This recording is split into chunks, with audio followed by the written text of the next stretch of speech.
الرحمن الرحيم. الحمد لله رب العالمين الذي أحصى كل شيء عددا وجعل لكل شيء عددا وجعل لكل شيء أمدا ولا يشرك في حكمه أحدا وخلق الجن والإنس وجعلهم ضرائب غددا.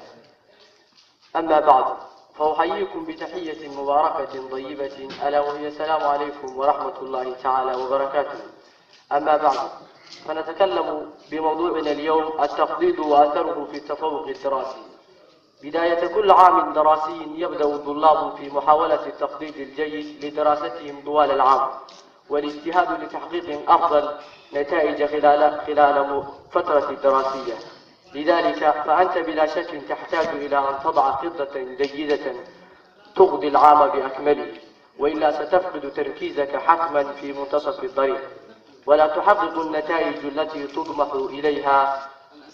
أحاول هنا أن أقدم لك أيها الطالب 5 خطوات تساعدك في وضع خطة دراسية ناجحة. فالخطوة الأولى: بمجرد أن تبدأ السنة الدراسية سارع بتجميع كل المواد ذات علاقة بالدراسة في مكان واحد، مثل الكتب والأقلام والملفات والدفاتر وما إلى ذلك. اشتري مجلدا كبيرا تضع فيه كافة هذه الأدوات مع بعضها بحيث يمكنك الرجوع إليه فورا بدون عناية. فالخطوة الثانية: بعد كل حصة دراسية أو محاضرة اكتب العناوين الأساسية التي ورد ذكرها خلال الدرس على بطاقات صغيرة.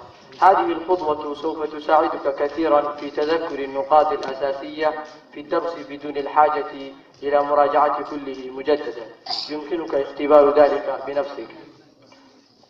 فالخطوة الثالثة: تعلم كيف تصمم الخرائط الذهنية والأساليب الأخرى التي تساعدك في تنظيم أفكارك. تقسيم المواد الدراسية إلى خرائط مترابطة في عقلك سيساعدك بشدة في تذكر المعلومات خصوصا في الاختبارات. هذه واحدة من أهم الوسائل التي تساعدك على فهم المعلومات وتنظيمها في ذهنك واسترجاعها بسهولة أكبر. فالخطوة الرابعة: شارك في مجموعات المذاكرة الجماعية. المذاكرة مع مجموعة من الأصدقاء تفيدك بشدة في أنك تشارك بمعرفتك وملحوظاتك وأفكارك أو حتى منهجيتك في الفهم أو التفكير حول مسألة ما. في هذه الحالة سيكون لديك مجالا للشرح وتنشيط المعلومات في ذهنك بطريقة أكبر، يجعل من نسيانها أكبر أمر شبه مستحيل. فالخطوة الأخيرة وهي الخطوة الخامسة: عندما تختار المادة التي ستذاكرها حاول أن تختار وفقا للأوليات. لا تقع في الخطأ المعتاد بأن تختار مذاكرة المادة الأسهل أولا. ابدأ دائما بالمادة التي تحتاج إلى وقت أطول وجهد أكثر، أو أن لها أولية خاصة بسبب مواعيد الاختبار أو أي أسباب أخرى. دائما ضع الأوليات نصب عينك، وتذكر أنه كلمات كلما واجهت مخاوفك كلما اكتشفت أنها سهلة. أخيرا دعني أخبرك بصراحة: النجاح الأكاديمي ببساطة يحتاج إلى خطة متقنة وتنفيذ مستمر.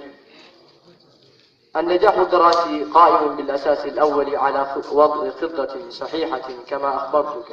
تأكد أنه بيدك أنت وحدك القدرة على تحويل الدقائق